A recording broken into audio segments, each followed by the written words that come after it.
বিসমিল্লাহির রহমানুর রহিম। সুপ্রিয় বন্ধুগণ এবং দেশবাসীর উদ্দেশ্যে এখন আমি অনেক বন্ধুর অনুরোধে 2026-27 সালের বাজেট বিষয়ে কিছু কথা বলবো। আপনারা জানেন, গতকাল 11 জুন জাতীয় সংসদে মাননীয় অর্থমন্ত্রী বাজেট ঘোষণা করেছেন। 2026-27 সালের বাজেট হচ্ছে মোট টাকার পরিমাণ 9,38,000 কোটি টাকা।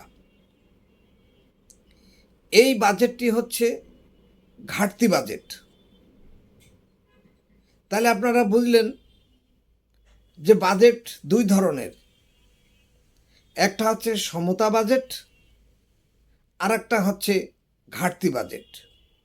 ঘাটতি বাজেটে আয়ের থেকে ব্যয় বেশি হয়, সরকারকে ব্যয় বেশি করতে হয়। এই 9,38,000 কোটি টাকা ব্যয় হবে। এক, পরিচালন ব্যয় 6,05,740 কোটি টাকা। উন্নয়ন খাতে ব্যয় হবে 3,16,075 কোটি টাকা। খাদ্য হিসাবে ব্যয় হবে 2,787 কোটি টাকা এবং ঋণ ও অগ্রিম খাতে ব্যয় করা হবে 13,398 কোটি টাকা। একথা অনস্বীকার্য যে বর্তমান সরকার এই বাজেটে সংকটকালীন বাস্তবতাকে স্বীকার করে নিয়ে তাদের অগ্রযাত্রা শুরু করেছে। তারা সংকটকালীন বাস্তবতাকে অস্বীকার করেনি। বাজেটে সংকট উত্তরণের পথরেখা যেমন আছে, তেমনি ভবিষ্যৎ সম্পর্কেও বলা আছে। এই বাজেটে অর্থনৈতিক প্রবৃদ্ধি, অর্থনৈতিক উন্নয়নের গুণগত ধারা পরিবর্তনের বিষয়গুলিও উল্লেখ আছে। বৈষম্য দূরীকরণ, মানব সম্পদ উন্নয়ন, শিক্ষা দক্ষতা বৃদ্ধি, সামাজিক সুরক্ষা, যোগাযোগ অবকাঠামোর উন্নয়ন, স্বাস্থ্য খাতের সুরক্ষা সহ সার্বিক কল্যাণের বিষয়ে গতিশীলতার সুস্পষ্ট নির্দেশনা দেওয়া হয়েছে। বাজেট ঘোষণার সাথে সাথে সমালোচনা করা আমাদের দেশের একটা রেওয়াজ বা রীতি হিসাবে বিবেচিত হয়ে আসছে। এটা আমি সারা জীবন দেখছি। অর্থনীতির ছাত্র বা একজন ক্ষুদে অর্থনীতিবিদ হিসাবে আমি এটা লক্ষ্য করে থাকি। বর্তমান সরকারকে অতীতের বোঝা মাথায় নিয়ে চলতে হবে। নতুন মেগা প্রকল্পের যাওয়ার থেকে বিদ্যমান প্রকল্পের গুণগত মান উন্নয়নের দিকে বেশি নজর দেওয়ার জন্য আমার ব্যক্তিগত মতামত থাকছে। যারা সমালোচনা করছেন তাদের উদ্দেশ্যে বলতে চাই, গতকাল বাজেট ঘোষণা হয়েছে। আপনি এখনই যদি এই বাজেটের সমালোচনা করেন, বাজেটকে পর্যালোচনা করেন, গবেষণা কিংবা রিসার্চ করেন, তাহলে ফলপ্রসূ রেজাল্ট জাতির সামনে তুলে ধরা সম্ভব নয়। যেমন কৃষি খাতে, শিক্ষা খাতে, স্বাস্থ্য খাতে বা অন্যান্য যেসব খাতে টাকা বরাদ্দ করা হলো, আমাদেরকে দেখতে হবে এই বরাদ্দকৃত টাকা কতটুকু পারফর্মিংভাবে গুরুত্বের সাথে বিবেচনা করা হয়েছে এবং ব্যয় করা হয়েছে।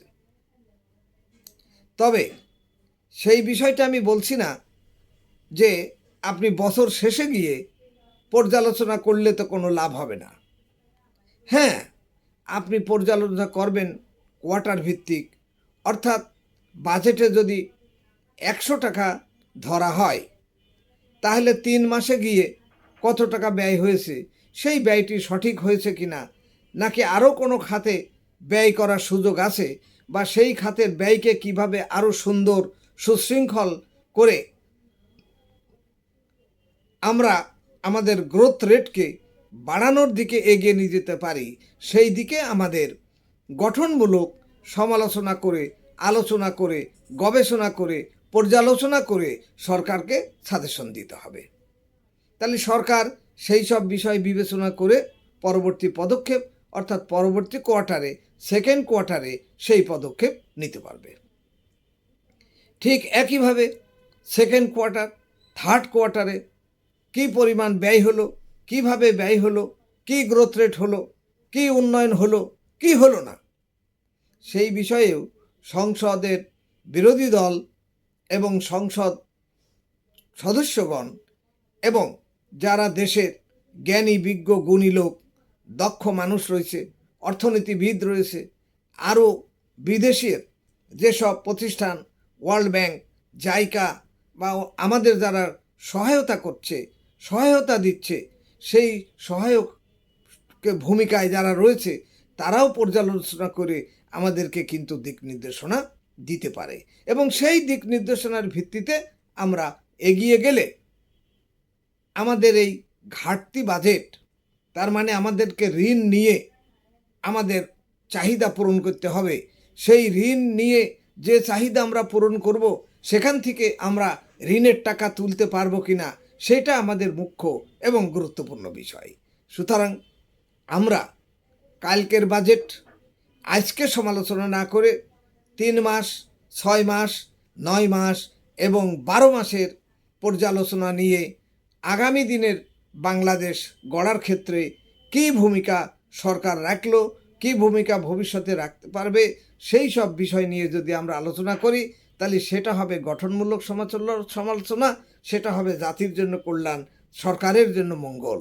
সুতরাং আমি সবাইকে বলবো যে আপনারা ধৈর্য ধরে সরকারকে এমন সহায়তা করতে হবে, এমন গবেষণামূলক বক্তব্য দিতে হবে, এমন গবেষণামূলক পর্যালোচনা করতে হবে যেন সেটা বাস্তবমুখী হয় এবং সরকার সেই পদক্ষেপ গ্রহণ করে আমাদের জনকল্যাণে কাজ করতে পারে।